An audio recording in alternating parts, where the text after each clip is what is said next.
বাসের ভিতরে তুলে নেওয়ার পর তাকে ইঞ্জিনের বডির সাথে ধাক্কা মারে, সেখানে তাকে কিছু মারপিট করে। সে বাসে থাকাকালীন অবস্থায় পুলিশ পুলিশ বলে যখন চিল্লায়, হ্যাঁ চিৎকার করে, তখন হচ্ছে তাকে হচ্ছে এই বাসের ভিতরে এইভাবে তুলে নিয়ে তাকে আসলে মারা হয়। হ্যাঁ, তো তখন ওখানে পুলিশ কোনো হেল্প করেনি। ইভেন সে বাসের ভিতর থেকে যখন চলে আসে, চলন্ত বাস থেকেও বের হয়ে আসে ট্রাই করে, তখন হচ্ছে বলতেছে পুলিশ হেল্প করে। তো পুলিশ জাস্ট স্রেফ তাকায় ছিল, পুলিশ তাকে কোনো হেল্পই করেনি। ওখানে যে পুলিশ ছিল সে এভাবে মার খেতেই থাকে। অতঃপর বাস হেল্পার হচ্ছে তাকে হচ্ছে বলে যে আসলে চোর বলে, মানে তাকেই ভুলে একটা অপবাদ দেয় চোর বলে। তো আশেপাশের লোকজনও হচ্ছে তখন তাকে ঘিরে ধরে যে আসলেই সে চোর নাকি। আসলে সে কোনো চোরই ছিল না, সে ছিল একজন আইবিএটি শিক্ষার্থী এবং সে ছিল একজন নিপীড়িত একজন শিক্ষার্থী। এটাই শুধু এই ঘটনায় আমাদের সাথে নতুন না, এর আগে আমাদের সাথে ঘটনা ঘটছে। প্রায় আমাদের 5-6 জন ভাইয়েরা স্টেপ হয়েছে, তাদের আবদুল্লাপুরের হচ্ছে যেই বাস কাউন্টারগুলো থাকে ওখানে যেই ধরনের বিভিন্ন ধরনের টোকাইরা থাকে, ওদের কাছে চাকু থাকে, তারা সন্ধ্যায় প্রায় হচ্ছে চাকু নিয়ে আমাদের ভার্সিটির ভাইদেরকে আক্রমণ করছে। ওখান থেকে তারা কেউ ফিরিয়ে আসছিল সুস্থভাবে, আবার অনেকেই আহত হয়েছে। তো এই হচ্ছে আমাদের অবস্থা।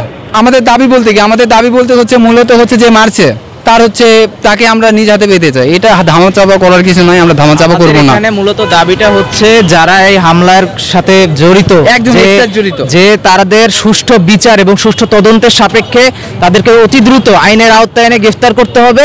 এবং এই বিচার যদি এই ঘটনার সুষ্ঠু তদন্ত এবং বিচার যদি না হয়, তাহলে আইবিএটির সাধারণ শিক্ষার্থীরা এর প্রতিরোধ গড়ে তুলবে এবং আমরা এর তীব্র নিন্দা ও প্রতিবাদ জানাচ্ছি। আমরা ফুল কিন্তু ব্লকেট করে দিব এবং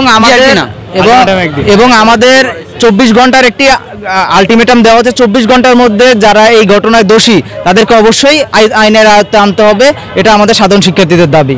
আমাদের একজন আইবিএটি মেকানিক্যাল ইঞ্জিনিয়ারিং ডিপার্টমেন্টের শাকিল ভাই, উনি আজকে আবদুল্লাপুরের যে পাম্প স্টেশন আছে, তেল স্টেশন, সেখানে দাঁড়িয়েছিলেন। তো সেই সময় আসমানি পরিবহনের একটি বাস খুব সম্ভবত তাকে সেখানে দাঁড়া থাকা অবস্থায় সেখানে বাসটা চারখানা চলে আসে এবং বাস চলে আসলে হুট করে চলে আসার পরে একটু রাগারাগি হওয়াটা স্বাভাবিক। তো এখান থেকে বাস কন্ডাক্টর বা বাস চালক যারা ছিল তাদের সাথে একটু উত্তপ্ত বাক্য বিনিময় হয় এবং এখান থেকে ঘটনার সূত্রপাত হয়। এরপরে আমাদের সেই ভাইকে বাসের মধ্যে নিয়ে গিয়ে বাসের ইঞ্জিনের উপর বসিয়ে পিটিয়ে আহত করে এবং আহত করার পরে যখন বাস এগিয়ে যায় 200-300 মিটার এগিয়ে যাওয়ার পরে, কিছুক্ষণ এগিয়ে যাওয়ার পর তিনি পুলিশের সাহায্যকে দেখতে পান।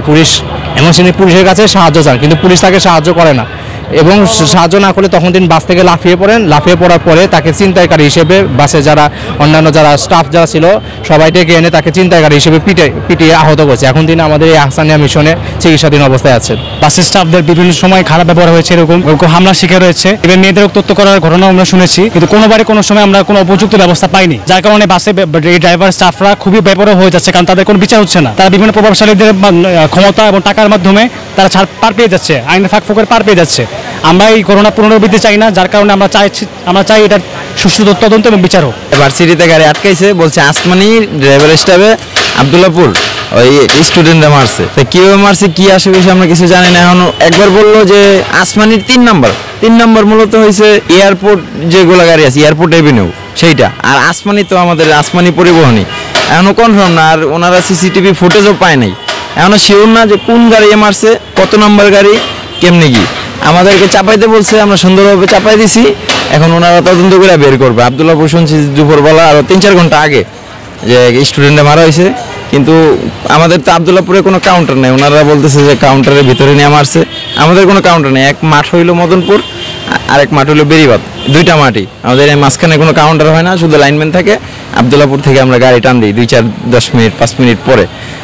ওনারা যাচ্ছে বলতেছে যে সব গাড়ি আটকেছে, আমাদের কাগজপত্র নিছে, চাবি নিছে গাড়ির। এখন বলতেছে তোমাদের মালিককে নিয়ে আসো, আর যারা এই ঘটনা করছে তাদেরকে নিয়ে আসো। আমরা বের করবো কিভাবে? তাদের যদি একটা ফুটেজ থাকে তাদেরকে চিনতে পারবো, গাড়ির নাম্বার থাকলে বুঝতে পারবো যে কোন গাড়ি কে চালায়, কত নাম্বার গাড়ি, তাইলে আমরা তাদেরকে ধরতে পারবো। এই ছাড়া তো আমাদের কোনো উপায় নেই।